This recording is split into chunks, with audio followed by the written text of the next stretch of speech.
তারপরে সোজা চলে আসলাম আমাদের ঈশ্বরদী জংশনে। আমি তো এখন বর্তমান রোজার মাস চলতেছে, যার কারণে আমাদের ঈশ্বরদী জংশনে একটা মানুষও নেই। আমি আপনাদের সব ভিডিওতে একই কথা বলি, তবে আমি একটু ভালো করে লক্ষ্য করে দেখি শুধু আমি একাই না, এরা দুজনাই।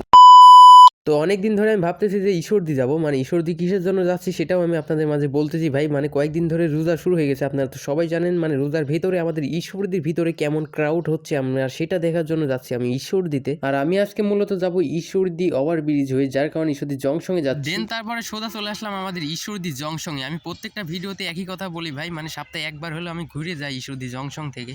যেহেতু এখন বর্তমান রোজার মাস চলতেছে, যার কারণে আমাদের ঈশ্বরদী জংশনে একটা মানুষও নেই, দেখেন পুরাই ফাঁকা একেবারে। আর আপনারা যারা এখনো পর্যন্ত ঈশ্বরদী জংশনে আসেন নাই, অবশ্যই চলে আসবেন। তবে আমি আপনাদের সব ভিডিওতে একই কথা বলি যে আমি ঈশ্বরদী জংশনে আসি, প্রত্যেক সপ্তাহে একবার হলেও আসি ঘুরে যাই। হ্যাঁ, আর এর থেকে ভাই মানে যে রোদ, মানে মাথায় হাত দেওয়া লাগতেছে, মানে কথাই বলতে পারতেছি না ক্যামেরার সামনে। ভাবলাম যে ঈশ্বরদী আসলাম, এই হাতে ঈশ্বরদী জংশন থেকে ঘুরে যাই, যার কারণে মূলত আসা। আর আমি এখন বর্তমানে আছি ঈশ্বরদী জংশনের মেন পয়েন্টে। এখন আমি চলে যাব ঈশ্বরদী বাজারে। বাসায় মানে রোজার দিন, মানে রোজার দিনে বাসায় ভালো লাগতেছিল না, যার কারণে মূলত ভাবলাম যে ঈশ্বরদী থেকে 2-3 ঘন্টা কাটাই দিয়ে আসি, মানে সময়টা পার করে দিয়ে আসি। এখন আমি মূলত আছি 4 নাম্বার প্ল্যাটফর্মের ঠিক সামনে।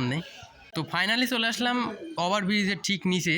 আসলে ভাই এই জায়গাটা আমার কাছে পার্সোনালি অনেক বেশি ভালো লাগে, যদিও রোজার দিন, যার কারণে নিরিবিলি জায়গা। তবে আমি একটু ভালো করে লক্ষ্য করে দেখি শুধু আমি একাই না, এরা দুজনাই। আর ওভারব্রিজের উপর থেকে পুরো ভিউটা ছিল ঠিক এইরকম, আমার কাছে পার্সোনালি অনেক বেশি ভালো লাগে। আর একটু ভালো করে লক্ষ্য করে দেখি আমাদের ঈশ্বরদী জংশনে একটা শুটিং চলতেছে, মানে মেয়ে মানুষ হেভি একাই লাফালাফি করতেছে। তো আমি মূলত ঈশ্বরদী ওভারব্রিজের উপর থেকে নেমে আইছি, এখন আমি মূলত আছি ঈশ্বরদী সেন্ট স্ট্যান্ডে। মানে আপনারা দেখতে পারছেন, এখন যাব বাজার। মার্কেট কিন্তু এখনো মূলত সেই রকম ভাবে খোলা ধরে নাই, মানে অনেক সকালে চলে আইছি আমি, মানে এখন বাজে ঠিক 9টা। তবে আমি এখানে আসছিলাম ভাই সকাল 9টার দিকে, তাহলে আমি যদি বিকালে আসি তাহলে তো হাঁটার মতো পরিবেশই থাকবে না। এখনই যে আকারের অবস্থা ভাই আমাদের ঈশ্বরদী বাজারের ভিতরে, বিকালে তো অনেক হবে। বিকালের দিকে তাহলে আরো বেশি ক্রাউড হবে। তো যাই হোক ভাই, আজকের ভিডিওটা আমি নিয়ে পর্যন্তই ছিল। যারা ঈশ্বরদী থেকে দেখছেন আমাদের এই ভিডিওটি, অবশ্যই পেজটিকে ফলো দিয়ে পাশে থাকবেন। আল্লাহ হাফেজ।